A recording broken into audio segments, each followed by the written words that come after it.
क्या आपको कभी ऐसा लगता है कि आपकी बातों की कोई अहमियत नहीं, कि लोग आपको सीरियस नहीं लेते?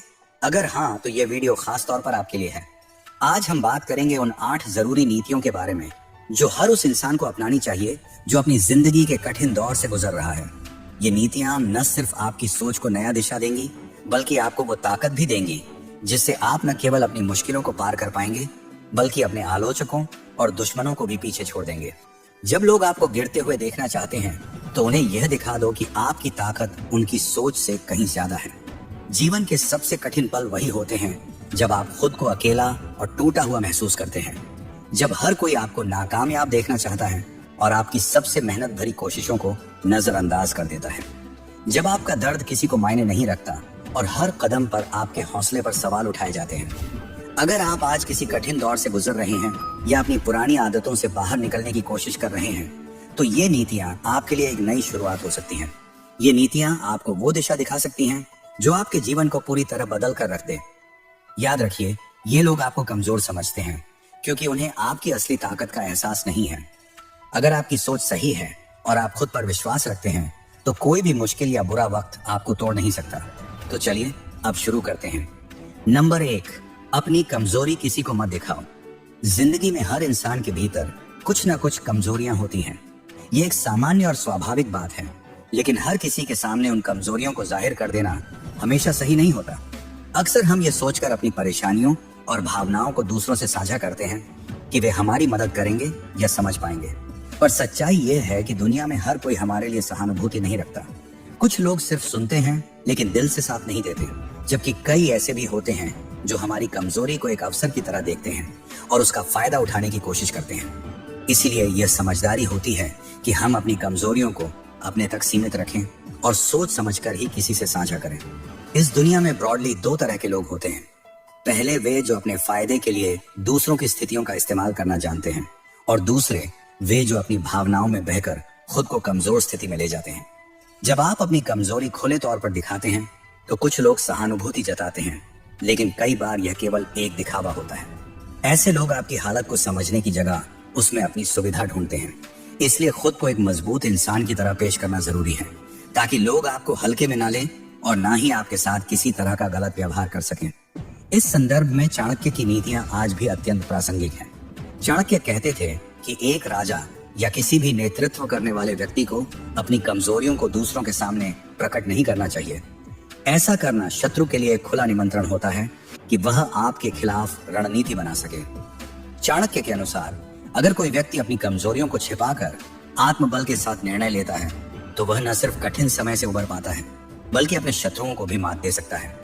उनका मानना था कि किसी भी राज या गोपनीय बात को बिना सोच समझे सभी के सामने रखना खुद को नुकसान पहुंचाने जैसा है।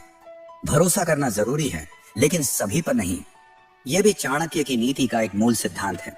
हर किसी को अपनी निजी बातें बताना या अपनी दिक्कतों को शेयर करना हमेशा सही नहीं होता। बहुत से लोग केवल जानने के लिए सुनते हैं, लेकिन मदद करने के लिए नहीं। इसलिए अपने विचार और भावनाएं सिर्फ उन लोगों से साझा करें जिनके इरादे और नियत पर आपको पूरा विश्वास हो। इससे आप न केवल खुद को धोखे से बचा पाएंगे, बल्कि अपने आत्मसम्मान और आत्मविश्वास को भी बनाए रख पाएंगे। इसके साथ साथ मानसिक रूप से मजबूत रहना भी उतना ही जरूरी है। आत्मविश्वास के साथ जीना और अपनी कमजोरियों को खुद संभालना इंसान को भीतर से सशक्त बनाता है। जब आप अपनी तकलीफों और डर को काबू में रखना सीख लेते हैं, तो दुनिया भी आपको एक मजबूत इंसान के रूप में देखती है। कोई भी इंसान हमेशा मजबूत नहीं होता, लेकिन अपनी भावनाओं को संतुलित रखकर और सोच समझकर किसी पर भरोसा करके हम अपने जीवन को बेहतर दिशा में ले जा सकते हैं। इसलिए निष्कर्ष रूप में कहा जा सकता है कि कमजोरियों को सबके सामने दिखाना हमेशा समझदारी नहीं होती। अपने अंदर की कमजोरी को पहचानें, लेकिन उसे अपनी ताकत में बदलने का प्रयास करें। जब आप अपने आत्मबल और विवेक से फैसले लेते हैं, तो न केवल आप दूसरों की नजरों में मजबूत बनते हैं, बल्कि अपने जीवन को बेहतर तरीके से जीने लगते हैं। चाणक्य की नीति हमें यही सिखाती है, अपनी शक्ति को दिखाओ और अपनी कमजोरी को छुपाओ। क्या आप भी अपनी कमजोरी दूसरों से शेयर कर देते हो? अगर हाँ, तो कमेंट में लिखिए, आज से मैं किसी को अपनी कमजोरी नहीं दिखाऊंगा। नंबर 2, जब दुनिया तुम्हें गिरते हुए देखे, तब भी खुद को उठते हुए महसूस कर। कभी कभी जिंदगी तुम्हें ऐसी स्थिति में डाल देती है जहां से ऊपर देखना भी बहुत मुश्किल लगता है। तुम्हें अकेलापन महसूस होता है, तुम टूटे हुए होते हो, और वो सारी उम्मीदें जो कभी तुम्हारी आंखों में चमकती थीं, अब धुंधली सी दिखाई देती हैं। ऐसा लगता है जैसे कोई नहीं है, कोई नहीं समझेगा, और शायद तुम्हारे होने या न होने से किसी को कोई फर्क नहीं पड़ता। यही वो पल है जब कुछ लोग हार मान लेते हैं और कुछ लोग वहीं से उठकर इतिहास रच देते हैं। जब तुम गिरते हो तो सिर्फ धरती तुम्हें नहीं छूती, बल्कि तुम्हारा आत्मविश्वास, तुम्हारे सपने, तुम्हारी पहचान, सब कुछ जमीन से टकरा जाता है। और तब तुम्हारे आसपास के लोग जो कभी तुम्हारे साथ हंसते थे, वे या तो चुप हो जाते हैं या तुम्हारे गिरने का मजाक उड़ाते हैं। तुम्हारे हेटर्स, दुश्मन और प्रतियोगी उस पल को अपनी जीत समझते हैं। उन्हें लगता है कि अब तुम खत्म हो चुके हो। लेकिन यहीं पर इस नीति का संदेश जन्म लेता है। याद रखो, गिरना कोई अपराध नहीं है। इस दुनिया का हर बड़ा नाम कभी ना कभी गिरा है, लेकिन फर्क इस बात से पड़ा कि उन्होंने गिरने के बाद भी खुद को गिरा हुआ नहीं माना। उन्होंने अपनी हालत को मंजिल नहीं माना, बल्कि इसे एक मोड़ समझा, एक ऐसा मोड़ जहां से वापसी और भी शानदार हो सकती थी। इसलिए जब दुनिया तुम्हें गिरा हुआ देखे, तुम खुद को उठते हुए महसूस करो, क्योंकि वही भावना तुम्हें फिर से खड़ा कर सकती है। चाणक्य ने कहा था, जो लोग अपने लक्ष्य से पीछे हटते हैं वे कभी भी अपनी सफलता की ओर नहीं बढ़ सकते। ये नीति पूरी तरह से विवेक के संघर्ष और आत्मविश्वास को परिभाषित करती है। विवेक ने जिस तरह अपने मुश्किल वक्त को पार किया, वह चाणक्य की इस नीति को पूरी तरह से दर्शाता है। चाणक्य का एक और प्रसिद्ध कथन है, जिन्हें समय की कद्र नहीं होती वे अपने जीवन के हर अवसर को खो बैठते हैं। विवेक ने यह समझा कि समय अब उसके पास नहीं था और हर कदम उसे समय के साथ चलकर अपनी स्थिति को बदलने के लिए उठाना था। उसने अपने समय का सदुपयोग किया, न कि वक्त के आगे झुका। यही सिद्धांत हमें यह सिखाता है कि कभी भी हालात को अपने ऊपर हावी मत होने दो, बल्कि उसे अपने फायदे के लिए बदलो। चलिए एक कहानी के जरिए समझते हैं। राहुल नाम का एक लड़का था। उसके पिता की मौत के बाद उसकी जिंदगी अंधेरे में चली गई। इंजीनियर बनने का सपना था, मगर जिम्मेदारियों ने उसकी किताबें छीन ली और उसे चाय की ठेली पकड़नी पड़ी। लोग हंसी उड़ाते थे, कहते थे, आईआईटी वाला अब चाय वाला बन गया। वह चुप रहता, लेकिन उसकी चुप्पी में एक आग थी। एक दिन उसने कहा, आज मैं चाय बेच रहा हूँ, लेकिन एक दिन मेरा नाम चाय के साथ बिकेगा। और फिर कुछ साल बाद वही लड़का टी एक्सप्रेस नाम का ब्रांड बना और वह छा गया। लोग हैरान थे, पर उसे पता था कि वह कभी गिरा नहीं था। वह तो बस झुका हुआ था, तैयारी कर रहा था उड़ान भरने की। इस नीति का सबसे बड़ा संदेश यही है कि जब हालात तुम्हें तोड़ दें, तब भी तुम्हारी आंतरिक आवाज तुम्हारा हौसला बनी रहे। जब सब कुछ छूट जाए, तब भी उम्मीद नहीं छूटनी चाहिए, क्योंकि जब तुम उम्मीद पर खड़े रहते हो तो कोई भी ताकत तुम्हें फिर से गिरा नहीं सकती। हाँ, नहीं गिरोगे, लेकिन इस बार तुम गिरकर टूटोगे नहीं, बल्कि गिरकर सीखोगे।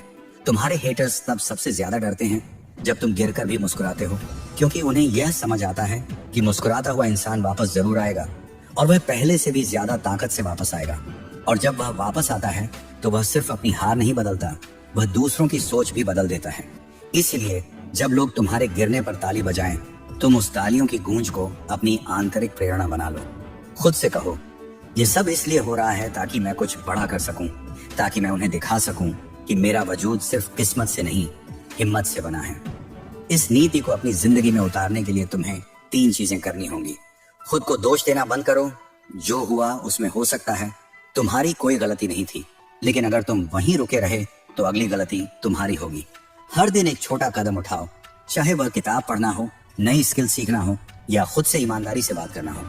अपने हेटर्स की बातों को हल्के में मत लो, उसे दवा बना लो। जितना वह तुम्हें नीचा दिखाएंगे, उतना तुम ऊंचा उठो। और अंत में याद रखो, गिरना तुम्हारी कहानी का अंत नहीं होता, ये एक नया अध्याय होता है। तुम जितनी बार गिरोगे उतनी बार सीखोगे, और जो सीखता है वह बढ़ता है, और जो बढ़ता है वही खुद को और दुनिया को बदलता है। दोस्तों, अगर वीडियो पसंद आ रही हो तो सब्सक्राइब जरूर कर लेना और वीडियो को लाइक भी कर देना। चलिए एक और कहानी के जरिए समझते हैं। विवेक का जन्म एक छोटे से गांव में हुआ था, जहां लोग बस किसी तरह अपना दिन बिता लेते थे। उसके पिता एक मजदूर थे जो ईंट भट्टे पर काम करते थे और दिन भर की मेहनत के बाद इतना ही कमा पाते थे कि घर में 2 वक्त की रोटी आ सके। विवेक शुरू से ही पढ़ाई में होशियार था और उसका सपना था कि वह साइंटिस्ट बने। वह इस हद तक जुनूनी था कि वह गांव के कूड़े से टूटे खिलौने उठाकर उनसे साइंस एक्सपेरिमेंट्स करता था। लेकिन एक दिन उसका सपना टूट गया। जब वह 10वीं में था, उसके पिता एक दुर्घटना में गंभीर रूप से घायल हो गए और अब घर की पूरी जिम्मेदारी उस 16 साल के लड़के पर आ गई। इसके चलते विवेक को अपनी पढ़ाई छोड़नी पड़ी, किताबें बेचनी पड़ी और उसे होटल में बर्तन धोने का काम करना पड़ा। लोग हंसी उड़ाते थे, साइंटिस्ट बनना था, अब बर्तन धो रहा है। वह रातों को चुपचाप होटल के पीछे बैठकर रोता था, लेकिन एक दिन उसने खुद से सवाल किया, क्या मैं वाकई गिर चुका हूँ या बस रुका हूँ? और उसी दिन उसने ठान लिया कि वह खुद को कभी टूटा हुआ नहीं मानेगा। वह दिन में काम करता और रात को कोचिंग सेंटर के बाहर खड़े होकर बच्चों से पुराने नोट्स मांगता और पढ़ाई करता। धीरे धीरे उसने 12वीं का फॉर्म भरा, प्राइवेट से पास हुआ और फिर एक लैपटॉप खरीदा। 3 साल तक विवेक ने दिन रात एक कर दिया। उसने मुफ्त ऑनलाइन कोर्सेज से डाटा साइंस सीखा। जब दुनिया यह सोच रही थी कि वह बस एक बर्तन धोने वाला है, वह पाइथन, मशीन लर्निंग और स्टैटिस्टिक्स सीख रहा था। 5 साल के संघर्ष के बाद आज वही विवेक एक बड़ी टेक कंपनी में डाटा साइंटिस्ट है और हर महीने वह उतना कमाता है जितना उसके पिता 1 साल में नहीं कमा पाए थे। उसने अपने घर को नया बनाया, पिता का इलाज करवाया और उसी होटल में जहां वह बर्तन धोता था अब एक कॉफी स्टार्टअप खोला। नाम रखा रिस्टार्ट कैफे, क्योंकि उसकी जिंदगी वहीं से रिस्टार्ट हुई थी। जब लोग तुम्हें गिरा हुआ समझे तब तुम्हें खुद पर यकीन करना होगा। विवेक का हौसला, उसकी मेहनत और उसका अंदर से उठ खड़ा होना यही सिखाता है कि हालात चाहे जैसे भी हों, अगर तुम्हारी सोच गिरने ना दे तो तुम कभी नहीं गिरोगे। उसने अपने हालात को जस्टिफाई नहीं किया, बल्कि अपनी मेहनत से उन्हें बदल दिया। यही है नीति नंबर 2 का सार। नंबर 3, कभी भी अपने गुस्से या दर्द में वह मत बोलो जो तुम्हारे भविष्य को जला दे। क्या आपने कभी ऐसा अनुभव किया है जब किसी के शब्द आपकी आत्मा को भीतर तक चीर जाएं? जब किसी ने ऐसा गहरा आघात दिया हो कि उसकी बातों के तीर आपके सीने में उतर जाएं? जब आपने बिना किसी शर्त के किसी का साथ दिया हो, लेकिन बदले में आपको सिर्फ धोखा, तिरस्कार और अपमान मिला हो? ऐसे वक्त में गुस्सा आना स्वाभाविक है और दर्द भी उठना स्वाभाविक है। दिल की आवाज कहती है, अब बोलो, सबके सामने बोलो। जो उसने किया उसे सबको बताओ, उसे नीचा दिखाओ, उसे रोते हुए देखो, क्योंकि उसने आपको रुलाया है। लेकिन रुकिए, क्या आपने कभी सोचा है कि उस गुस्से या दर्द के पल में बोले गए शब्द आपके पूरे जीवन को प्रभावित कर सकते हैं? आपके करियर, आपकी छवि, आपके रिश्ते, सब कुछ उस एक पल के जवाब से बदल सकता है जो आपने गुस्से या दर्द में कह दिया। ये समझना आसान है, लेकिन इसे अपनाना उतना ही कठिन। जब कोई आपको तोड़ दे तब चुप रहना एक बड़ी चुनौती बन जाती है। लेकिन याद रखें, चुप रहना हार नहीं है, बल्कि यह अपने आप पर काबू पाने की जीत है। आइए हम इस नीति को और गहराई से समझें। क्या वो लम्हे हैं जब इंसान अपने शब्दों से खुद को नष्ट कर देता है?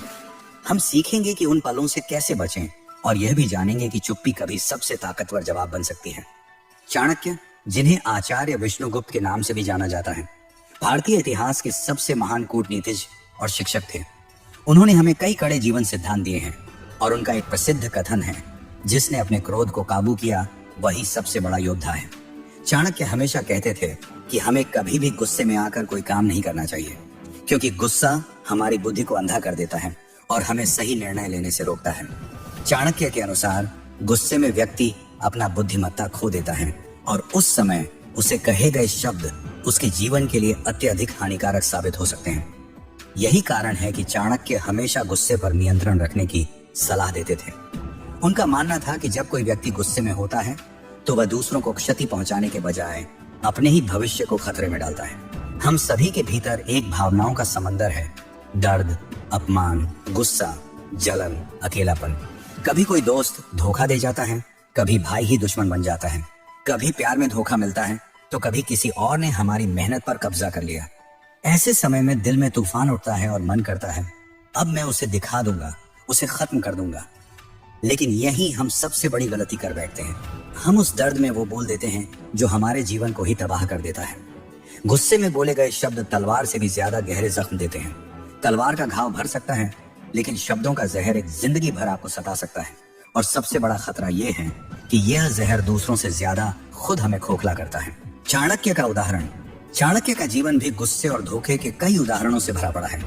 एक समय की बात है जब चाणक्य ने मौर्य साम्राज्य की नींव रखी थी और चंद्रगुप्त मौर्य को एक बड़ा सम्राट बनाया था। लेकिन शुरू में जब चाणक्य के पास कोई खास मदद नहीं थी, तब उन्होंने अपना सिर मुंडवाया और अपनी सारी सामग्री नष्ट कर दी थी, क्योंकि वह समाज में अपने प्रति किसी भी प्रकार के अपमान से बचना चाहते थे। उनके इस कृत्य से यह सिद्ध होता है कि वह हर स्थिति में शांति और धैर्य से काम लेते थे। जब भी उन्हें गुस्सा आता, वह शांत होकर स्थिति का विश्लेषण करते थे और फिर अपने कदम उठाते थे। एक और उदाहरण है जब चाणक्य ने एक धोखेबाज राजकुमार को सबक सिखाया था।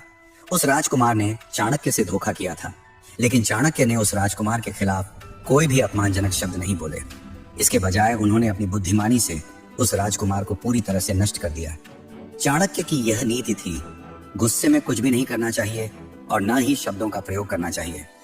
उन्होंने हमेशा अपनी ऊर्जा को सही दिशा में लगाया और उसे अपनी योजनाओं में व्यर्थ नहीं होने दिया। दीपक की कहानी। अब एक कहानी समझाते हैं। दीपक एक साधारण लड़का था जो अपनी मेहनत से एक छोटी सी कंपनी में नौकरी कर रहा था। वह हर दिन पहले ऑफिस आता और देर रात घर लौटता। उसे एक लड़की रिया से प्यार था जो उसी कंपनी में काम करती थी। सब कुछ सही चल रहा था, लेकिन एक दिन उसे पता चला कि रिया और उसका बॉस एक दूसरे के करीब आ गए थे। दीपक के लिए यह एक सदमा था। उसका प्यार, उसकी मेहनत, सब कुछ एक झटके में टूट गया। गुस्से में आकर उसने ऑफिस में सबके सामने रिया और अपने बॉस को भला बुरा कहा, चिल्लाया और अपनी नौकरी छोड़ दी। गुस्से में उसने सोशल मीडिया पर लंबा पोस्ट भी डाला जिसमें उसने सब कुछ उगल दिया। उसे लगा कि उसने अपना बदला ले लिया, लेकिन कुछ ही दिन बाद उसे समझ आया कि उस गुस्से भरे पल ने उसका भविष्य बर्बाद कर दिया। चाणक्य का सिख। अगर दीपक ने उस समय चाणक्य की नीति को अपनाया होता तो वह अपने गुस्से को काबू में रखता। चाणक्य के अनुसार जो गुस्से में कार्य करता है वह अपनी नासमझी का परिचय देता है। दीपक ने अपनी नासमझी में अपने भविष्य को नष्ट कर दिया। यदि वह कुछ समय शांत रहता और फिर सोच समझकर प्रतिक्रिया देता तो शायद उसकी स्थिति कुछ और होती। गुस्सा एक जहरीली आग है। ये पहले तुम्हारे दिमाग को जलाती है, फिर रिश्तों को, फिर पहचान को और अंत में तुम्हारे भविष्य को। गुस्से में हम अपने सबसे खराब रूप में होते हैं और यदि उस समय कुछ बोल दिया तो दुनिया हमें उसी रूप में याद रखेगी, चाहे अंदर से हम कितने भी अच्छे इंसान क्यों ना हों। चाणक्य की शिक्षा। चाणक्य ने कहा था, जो समय के साथ धैर्य और संतुलन रखता है वही सर्वश्रेष्ठ परिणाम प्राप्त करता है। इस तरह की स्थिति में गुस्से को काबू में रखना न केवल हमारी व्यक्तिगत ताकत को दर्शाता है, बल्कि यह भी साबित करता है कि हम अपने निर्णयों में चतुर और कूटनीतिक हैं। इसीलिए नीति नंबर 2 कहती है, गुस्से और दर्द में चुप रहना बोलने से कहीं अधिक बहादुरी है। जब तुम शांत रहते हो तब तुम सोच सकते हो, और जब सोचते हो तब तुम चीजों को सही तरीके से संभाल सकते हो। तुम्हारा गुस्सा तात्कालिक होता है, लेकिन उसके प्रभाव स्थायी होते हैं। अगर गुस्सा आए तो बोलने से पहले एक पल रुकें, गहरी सांस लें, खुद से कहें, क्या मैं जो बोलने जा रहा हूं वह मेरे भविष्य के लिए सही है। यह छोटा सा विराम तुम्हें बड़े नुकसान से बचा सकता है। जो कहना है उसे कागज पर लिखो, किसी को भेजने की जल्दबाजी न करें। यह तरीका तुम्हारा मन हल्का करेगा और शायद लिखने से तुम्हें समझ में आ जाएगा कि यह शब्द तुम्हारे जीवन में जहर घोल सकते हैं। जवाब देने की जल्दबाजी ना करें। कभी कभी सबसे बड़ा जवाब चुप्पी ही होती है। चाणक्य का अंतिम सिख। याद रखें, वह व्यक्ति जो अपनी जुबान पर काबू रखता है वही सबसे महान होता है। चुप्पी जो तुम्हारी आत्मशक्ति को दर्शाती है उसे अपनाएं। नंबर 4, जो तुम्हें तोड़ता है वही तुम्हें बनाता भी है। क्या आपने कभी महसूस किया है कि जब जीवन में सबसे अधिक अंधेरा होता है तब किसी न किसी रूप में रोशनी का एक रास्ता खुलता है। जब कोई अपना आप को छोड़कर चला जाता है, जब सारी मेहनत के बावजूद आप खाली हाथ रह जाते हैं, जब लोग आपकी हंसी उड़ाते हैं और कहते हैं तुमसे कुछ नहीं हो सकता, तब कहीं ना कहीं अंदर से कुछ टूटता है। वह टूटन कभी किसी रिश्ते की होती है, कभी विश्वास की, कभी अपनी पहचान की, लेकिन शायद यही टूटना असली शुरुआत होती है, क्योंकि किसी भी निर्माण की प्रक्रिया विध्वंस से ही शुरू होती है। जैसे एक बीज को धरती में दफन होकर खुद को तोड़ना पड़ता है ताकि वह एक पेड़ बन सके, वैसे ही इंसान को भी अपनी सीमाएं तोड़नी पड़ती हैं। दर्द सहना पड़ता है, तभी वह अपने असली रूप में उभरता है। लोग अक्सर यह सवाल करते हैं, अगर भगवान हमारे भले के लिए सोचता है तो हमें इतना दर्द क्यों देता है? लेकिन क्या आपने कभी यह सोचा है कि लोहा बिना आग में तपे तेज नहीं हो सकता, और हीरा तब तक एक साधारण पत्थर ही रहता है जब तक वह हजारों टन दबाव सहकर धरती के भीतर से बाहर नहीं निकलता। जो चीज आपको तोड़ती है वही आपको आकार देती है, क्योंकि अगर आप कभी टूटेंगे नहीं तो आप कभी खुद को जान नहीं पाएंगे।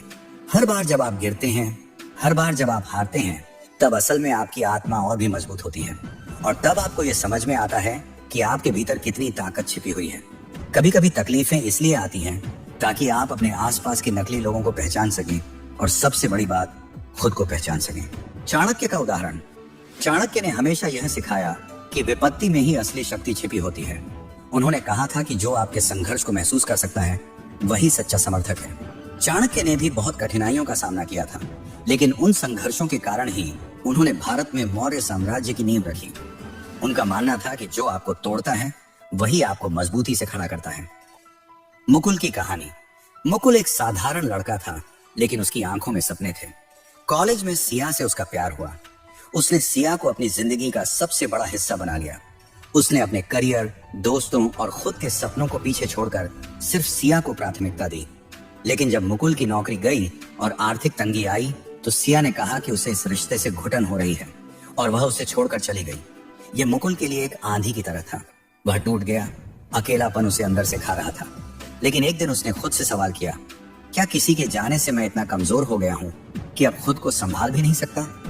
उसी दिन उसने खुद को फिर से बनाने का फैसला किया। उसने डिजिटल स्किल्स सीखी, फ्रीलांस प्रोजेक्ट्स किए और 3 साल के भीतर अपनी खुद की कंपनी खड़ी कर दी। आज मुकुल दूसरों को यही सिखाता है, जो तुम्हें तोड़ता है वही तुम्हें बनाता भी है, बशर्ते तुम टूटकर हार मानने के बजाय खुद को फिर से जोड़ने की हिम्मत रखो। हर किसी की जिंदगी में एक मुकुल जैसा पल आता है, जब सब कुछ छूटता हुआ लगता है, जब दिल भी साथ नहीं देता और भविष्य धुंधला सा दिखाई देता है। लेकिन जो एक चीज आपको आगे बढ़ाती है वह है हिम्मत। हिम्मत यह मानने की कि जो टूटा है वह फिर से बन सकता है। हिम्मत यह समझने की कि हर चोट, हर ठोकर, हर आंसू आपके भविष्य को आकार दे रहा है। नंबर 5, हर बात का जवाब देना जरूरी नहीं होता। जिंदगी में एक ऐसा समय आता है जब लोग आपकी खामोशी को कमजोरी समझते हैं, आपकी सफलता से जलते हैं और आपके खिलाफ बातें बनाते हैं। लोग आपके बारे में झूठ फैलाते हैं, ताने देते हैं, आपको नीचा दिखाने की कोशिश करते हैं और तब सबसे बड़ा सवाल उठता है, क्या हमें जवाब देना चाहिए? लेकिन सच्चाई यह है कि हर बात का जवाब देना जरूरी नहीं होता, क्योंकि जवाब तब दिया जाता है जब सामने वाला समझने लायक हो, और अक्सर सामने वालों की नीयत केवल आपको उकसाने की होती है, समझने की नहीं। अगर आप हर पत्थर का जवाब देने लगेंगे तो आप कभी मंजिल तक नहीं पहुंच पाएंगे। कभी कभी खामोशी सबसे बड़ा हथियार बन जाती है, क्योंकि जो व्यक्ति चुप रहकर केवल मेहनत करता है वही वक्त के साथ अपनी जीत को साबित करता है। लोग आपके बारे में क्या कहते हैं, इसका जवाब शब्दों में नहीं बल्कि सफलता में होता है। नेहा की कहानी। नेहा एक ऐसी लड़की थी जिसने पढ़ाई में टॉप किया और कॉलेज से निकलते ही अपना स्टार्टअप शुरू किया। उसकी मेहनत रंग लाई और उसका नाम होने लगा। तभी शुरू हुई आलोचना। लोगों ने कहा, किसी लड़के की मदद से सब कुछ हुआ है, वह दिखावा कर रही है, इतनी जल्दी कोई लड़की इतना नहीं कर सकती। नेहा चाहती तो जवाब देती, गुस्से में पोस्ट करती, सबके नाम लेकर कहती कि यह सब झूठ है, लेकिन उसने चुप रहकर सिर्फ काम किया। वह हर सुबह हर रात बिना किसी सफाई के बस मेहनत करती रही। 2 साल बाद वही कंपनी जिसने उसका मजाक उड़ाया था, उसी कंपनी ने उसके स्टार्टअप को करोड़ों में खरीदने का प्रस्ताव भेजा। एक इंटरव्यू में उसने कहा, अगर मैं जवाब देती तो मैं उनका खेल खेल रही होती। मैंने चुप रहकर अपने काम को जवाब बनने दिया। जब लोग आपको नीचा दिखाने की कोशिश करें तो याद रखें, चुप रहकर आगे बढ़ना ही सबसे बड़ा बदला होता है। हर बार लड़ने से आप बड़े नहीं बनते, कभी कभी नजरअंदाज करके आगे बढ़ जाना ही असली जीत होती है। चाणक्य का दृष्टिकोण। चाणक्य ने भी यही सिखाया था कि जो अपना समय दूसरों के साथ विवाद में बर्बाद करता है वह खुद को कभी सफल नहीं बना सकता। उनका कहना था कि मौन रखना और अपने काम में मग्न रहना ही सबसे बड़ा उत्तर होता है। इसलिए जब अगली बार कोई रिश्ता आपको तोड़े, कोई हालात आपको रुलाएं, कोई हार आपको भीतर से तोड़ दे, तो मुस्कुराकर खुद से कहिए, शुक्रिया जिंदगी, अब मैं खुद को फिर से बनाऊंगा और इस बार पहले से बेहतर। कभी भी खामोशी का महत्व समझें, क्योंकि शब्दों से ज्यादा कभी आपकी सफलता बोलती है। नंबर 6, हर हार में कुछ सीख होती है अगर तुम सीखना चाहो तो। हम अक्सर मान लेते हैं कि हार मतलब अंत है। जब रिजल्ट खराब आता है, जब कोई रिश्ता टूटता है, जब कोई सपना बिखर जाता है, तो ऐसा लगता है जैसे दुनिया थम गई है। हम खुद को कोसते हैं, किस्मत को दोष देते हैं और कई बार इतना टूट जाते हैं कि उठने की हिम्मत ही नहीं होती। लेकिन सच्चाई यह है कि हर हार के भीतर एक तोहफा छिपा होता है, एक सबक, एक चेतावनी, एक दिशा। मगर यह तोहफा हमें तभी मिलता है जब हम उस हार से भागने के बजाय उसे सीखने का फैसला करते हैं। जिंदगी की सबसे बड़ी सीखें किताबों से नहीं, टूटने के बाद उठने से मिलती है। जो गिरकर फिर चला वही असली विजेता है। मैं आपको एक कहानी सुनाता हूँ। ये कहानी है आदित्य की। आदित्य बचपन से ही होशियार बच्चा था। हर क्लास में टॉप करना, हर प्रतियोगिता में जीतना, यह उसकी आदत थी। उसके माँ बाप, रिश्तेदार, स्कूल के टीचर सब उसे भविष्य का IAS ऑफिसर मानते थे। 12वीं के बाद उसने UPSC की तैयारी शुरू की। पहले अटेम्प्ट में वो बहुत कॉन्फिडेंट था, लेकिन उसका प्रीलियर भी नहीं हुआ। दूसरे अटेम्प्ट में वो इंटरव्यू तक गया, लेकिन फाइनल लिस्ट में नाम नहीं आया। तीसरे अटेम्प्ट में वो इतने टूटे हुए थे कि उन्होंने तैयारी ही छोड़ दी। घर वालों ने ताने मारने शुरू किए, दोस्तों ने दूरी बना ली और अंदर ही अंदर आदित्य डिप्रेशन की कगार पर पहुंच गया। लेकिन एक दिन जब वह पुराने नोट्स देख रहा था, उसे एक बात महसूस हुई। मैंने हार को खुद पर हावी होने दिया, लेकिन यह हार तो मेरी शिक्षक हो सकती थी। उसने अपनी कमजोरियों की लिस्ट बनाई, कहां गलती हुई, क्या छूटा, कहां समझ नहीं आया। उसने हार को डिसेक्ट किया, चीर कर समझा कि इसमें क्या सीख थी। उसके बाद उसने चौथे अटेम्प्ट में वो सब कुछ बदल डाला, तरीका, सोच, दृष्टिकोण। और वही आदित्य जिसने हार के कारण जीना छोड़ दिया था, अब एक प्रेरणा स्रोत बन गया। IAS officer Aditya Verma. आज वो खुद युवाओं को यही सिखाता है कि हर बार जीतने से इंसान घमंडी बनता है, लेकिन हार इंसान को गहरा और मजबूत बना देती है। हार हमें वह सिखाती है जो जीत कभी नहीं सिखा सकती। जीत हमें सराहना देती है, लेकिन हार हमें आईना दिखाती है। हार बताती है कि कहां सुधार की जरूरत है, कहां ध्यान कम था, और सबसे जरूरी, हम कौन हैं और कितने मजबूत हैं। हर बार जब आप गिरते हो तो आपके पास दो रास्ते होते हैं। एक, या तो हार को अपने आत्मसम्मान पर ले लो और टूट जाओ। दो, या उसे एक सच्चा गुरु मानकर खुद को बेहतर बनाओ। हार आपको रोकती नहीं, वो आपको तैयार करती है। अगर आपने ध्यान से देखा तो हर सफल इंसान के पीछे हार की एक लंबी कहानी होती है। जब आप हारते हो तो दुनिया आपको जज करती है। लोग कहेंगे, देखा, हमने कहा था तुमसे नहीं हो पाएगा, अब छोड़ दो। लेकिन यही लोग आपकी वापसी के बाद तालियां भी बजाएंगे। आपको यह समझना होगा कि हार के समय जो आपके साथ खड़ा रहता है वही आपका अपना है, और सबसे जरूरी, आप खुद के साथ खड़े हो। नंबर 7, अपनी तुलना दूसरों से मत करो, क्योंकि तुम्हारा रास्ता सिर्फ तुम्हारा है। क्या तुमने कभी खुद को किसी और की जिंदगी के तराजू में तौला है? जब तुम अपने दोस्त को नई गाड़ी में घूमते देखते हो, जब कोई सहपाठी तुमसे पहले नौकरी पा लेता है, जब कोई तुम्हारी उम्र में तुमसे ज्यादा कामयाब लगता है, तब मन में एक सवाल उठता है, मैं कहां रह गया? यह सवाल छोटा सा लगता है, लेकिन यही सवाल तुम्हारे आत्मविश्वास को चुपके से खा जाता है। तुम अपनी मेहनत, अपने सपनों, अपनी कहानी को भूलकर किसी और की चमक में खो जाते हो, और तब शुरू होता है तुलना का बस जहरीला खेल, जो तुम्हें तुम्हारे अपने रास्ते से भटका देता है। नीति साहब कहती है, अपनी तुलना दूसरों से मत करो, क्योंकि तुम्हारा रास्ता सिर्फ तुम्हारा है और उसकी मंजिल भी सिर्फ तुम्हारे लिए बनी है। जिंदगी में हर इंसान की अपनी एक किताब है। हर पन्ना, हर अध्याय, हर किरदार अलग है। फिर भी हम बार बार अपनी किताब को किसी और की किताब से मिलाने की कोशिश करते हैं। सोशल मीडिया ने इस आग में और घी डाल दिया है। हर कोई अपनी जिंदगी की सबसे चमकदार तस्वीरें दिखाता है। नई गाड़ी, विदेश की सैर, शादी की सालगिरह, प्रमोशन की खबर, और तुम बैठे बैठे सोचते हो, उसके पास इतना सब है, मेरे पास क्या है? लेकिन सच ये है कि तुम उनकी पूरी कहानी नहीं जानते। तुम उनकी तस्वीर देख रहे हो, उनके आंसुओं को नहीं। तुम उनकी जीत देख रहे हो, उनके संघर्ष को नहीं। और सबसे बड़ी बात, तुम यह भूल जाते हो कि तुम्हारी कहानी अभी पूरी भी नहीं हुई है। मैं तुम्हें एक कहानी सुनाता हूँ। माया एक छोटे शहर की लड़की थी जिसका सपना था फैशन डिजाइनर बनना। उसने कॉलेज में दाखिला लिया, लेकिन वहां की चमक दमक ने उसे हिलाकर रख दिया। उसकी सहेलियां बड़े बड़े ब्रांड्स के कपड़े पहनती थीं। इंस्टाग्राम पर उनकी तस्वीरें हजारों लाइक्स बटोरती थीं, और माया के पास न तो इतने पैसे थे, न ही वैसी चमक। वो सोचती, मैं इनके सामने कुछ भी नहीं। वह अपनी सादगी को कमजोरी समझने लगी। उसने अपनी डिजाइनिंग छोड़ दी और कोशिश करने लगी कि वह भी वैसी बन जाए। महंगे कपड़े, चमकदार जिंदगी। लेकिन जितना वह दूसरों की तरह बनने की कोशिश करती, उतना ही वह खुद से दूर होती जाती। एक दिन उसकी एक पुरानी डायरी हाथ लगी, जिसमें उसने अपने सपनों के स्केच बनाए थे। उन स्केच को देखकर उसे एहसास हुआ कि वह किसी और की जिंदगी जीने की कोशिश में अपनी कहानी भूल गई थी। उसने फैसला किया कि अब वह तुलना नहीं करेगी। उसने अपने स्केच को फिर से उठाया, रात दिन मेहनत की, और धीरे धीरे अपनी डिजाइन्स को ऑनलाइन बेचना शुरू किया। आज माया का अपना एक छोटा सा ब्रांड है, माया के रंग, जो सादगी और अनोखेपन के लिए जाना जाता है। लोग उसकी तारीफ करते हैं, लेकिन अब वह किसी की तारीफ या आलोचना से अपनी कीमत नहीं तय करती। उसे पता है कि उसका रास्ता सिर्फ उसका है। तुलना एक चोर है। यह तुम्हारा आत्मविश्वास चुराती है, तुम्हारी खुशी चुराती है, और सबसे ज्यादा तुम्हारा समय चुराती है। जब तुम किसी और की जिंदगी को देखकर अपनी कमी ढूंढते हो, तो तुम अपने आप को छोटा कर रहे होते हो। हर इंसान का रास्ता अलग है। कोई जल्दी मंजिल तक पहुंच जाता है, कोई देर से। कोई ऊंची उड़ान भरता है, कोई धीरे धीरे चलता है। लेकिन मंजिल का मतलब ये नहीं कि तुम वही करो जो दूसरा कर रहा है। मंजिल का मतलब है कि तुम अपने सपनों को पूरा करो अपनी शर्तों पर। इस नीति को अपनाने के लिए 3 चीजें करनी होंगी। अपने रास्ते पर फोकस करो।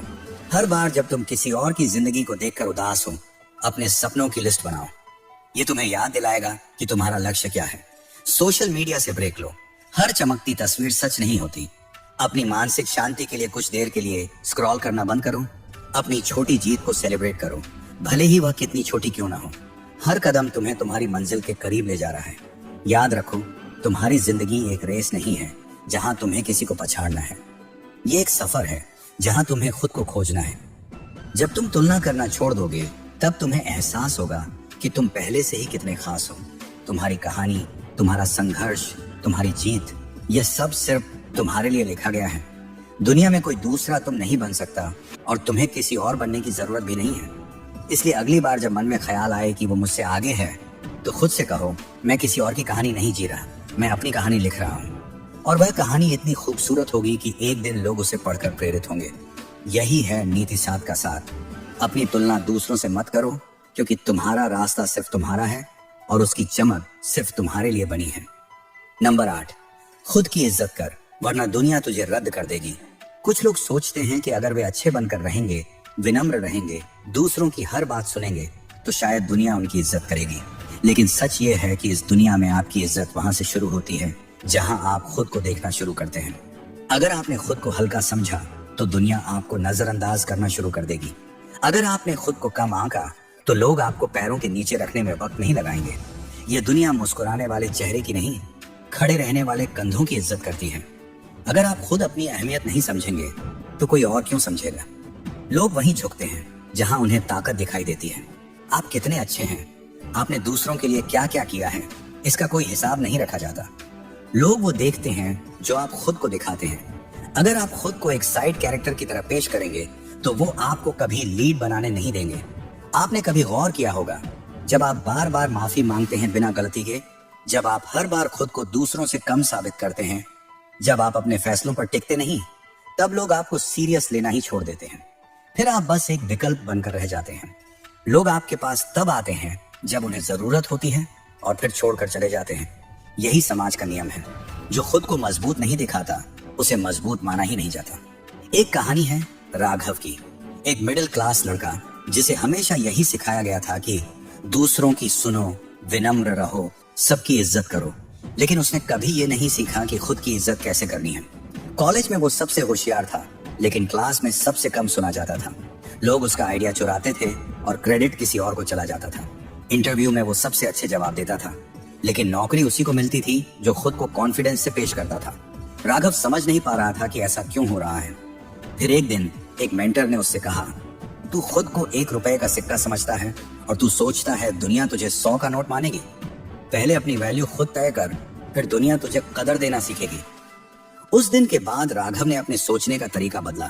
उसने खुद को छोटा समझना बंद किया, अपनी उपलब्धियों को स्वीकारा, अपनी राय को सामने रखना शुरू किया और अपनी गरिमा के साथ जीना सीखा। 2 साल बाद वही लड़का जिस इंटरव्यू में रिजेक्ट होता रहा, अब वहां इंटरव्यू लेने लगा। लेकिन खुद की इज्जत करने का मतलब सिर्फ दिखावा नहीं होता। इसका असली मतलब होता है खुद के लिए खड़े होना, खुद की सच्चाई के साथ जीना। जैसे रोहित, जिसने एक बुरी किताब के बाद हार नहीं मानी क्योंकि वो जानता था कि उसका सच क्या है। या साक्षी, जिसने तलाक के बाद समाज की नजरों में नहीं, अपनी नजरों में खुद को देखना सीखा। उसने कहा, मैं टूटी नहीं हूं, मैं दोबारा शुरू हो रही हूं। यही असली इज्जत होती है, खुद को पहचानना जब दुनिया तुम्हें पहचानने से इनकार कर दे। और ये इज्जत तभी कायम रहती है जब आप हर हार को सीख में बदलते हैं। दीपक का स्टार्टअप जब फेल हुआ, तो उसने खुद को कोसा नहीं, उसने खुद को समझा, रिव्यू किया, सीखा और 2 साल बाद वही दीपक एक नई ऊंचाई पर पहुंचा, क्योंकि उसने अपनी हार को खुद की इज्जत का अंत नहीं बनने दिया। खुद की इज्जत का एक और नाम है खुद के फैसलों पर टिके रहना, चाहे लोग कुछ भी कहें। जैसे नित्या ने किया। डिवोर्सी कहे जाने के बाद भी उसने पढ़ाई की, नौकरी की, फिर अपनी संस्था शुरू की। आज वही समाज उसे महिला आइकॉन कहता है, जिसने कभी उसे खत्म मान लिया था। और कभी कभी खुद की इज्जत बचाने के लिए सबसे जरूरी होता है ना कहना सीखना। करण ने जब 10 साल नौकरी की तो सब खुश थे सिवाय उसके, लेकिन जब उसने म्यूजिक को चुना तो खुद से जुड़ा। आज लाखों लोग उसके गाने सुनते हैं, क्योंकि अब वो दूसरों की उम्मीद नहीं, अपनी सच्चाई जी रहा है। खुद की इज्जत की एक और निशानी होती है अपने दर्द को वक्त देना, लेकिन उसमें खोना नहीं। पूजा ने जब अपने पति को खोया तो वह बिखर गई थी, लेकिन उसने हीलिंग को समय दिया, खुद को दोबारा जोड़ा और आज वह दूसरों को भी जीना सिखा रही है। और सबसे आखिर में, खुद की इज्जत तब सबसे ज्यादा मायने रखती है जब तुम गिरो और फिर खुद को उठाओ। आरव 5 बार यूपीएससी में फेल हुआ। सबने कहा अब रुक जा, लेकिन उसने कहा जब तक सांस है तब तक आस है। और छठी बार वो टॉप 20 में आया, क्योंकि उसने खुद को गिरने नहीं दिया और सबसे जरूरी, उसने अपनी वैल्यू खुद बनाई।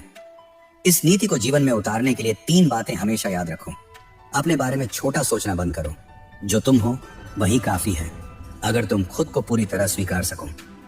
ना कहना सीखो। हर बार दूसरों को खुश करने के लिए अपनी सीमाएं मत तोड़ो। इज्जत वहीं टिकती है जहां सीमाएं बनी रहती हैं। अपने फैसलों के पीछे खड़े रहो। खुद की इज्जत वहीं से शुरू होती है जब तुम अपने सच के साथ टिके रहते हो, चाहे दुनिया कुछ भी कहे।